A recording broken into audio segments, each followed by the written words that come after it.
Posible na maging opisyal na hepe ng pambansang pulisya ang acting PNP Chief Police Lieutenant General Jose Nartates Jr. matapos ibigay ng DILG ang recommendation nito kay Pangulo Ferdinand R. Marcos Jr. Si Luisa Erispe sa sentro ng balita.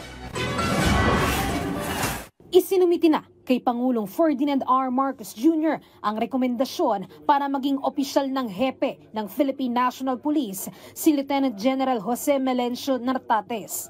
Sinabi ito ni Senator J.V. Ejercito bilang sponsor ng budget ng DILG sa deliberations sa plenaryo. According to the DILG Secretary, they have forwarded already to the Office of the President yung pong for the permanent appointment of our current Chief PNP. Tinanong kasi ni Senate President Pro Tempore Panfilo Lacson bakit hanggang ngayon acting Chief PNP pa rin si Nartates kahit noong Agosto pa siya nailagay sa posisyon.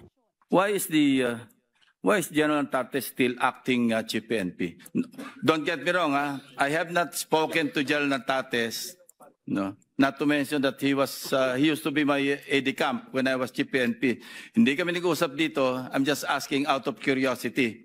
I'm not questioning your discretion or your authority. Giit pa ni Lacson, baka kasi kinokonsidera pang makabalik sa pwesto si dating Chief PNP General Nico Restore III na may ranggong 4-star general.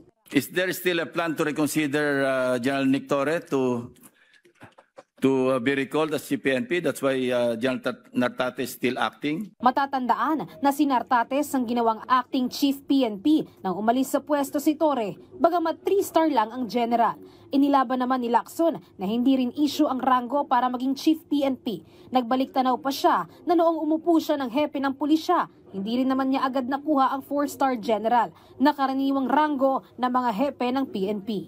Yung rank kasi, iba sa posisyon.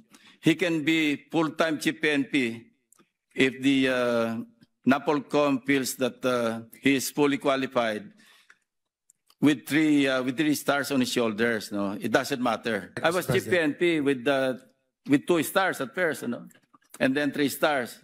Eventually, when General Alino retired, no, compulsory retirement or I think early retirement, that's when I got my 4 stars. That's my point. Luisa Erispe para sa Pambansang TV sa Bagong Pilipinas.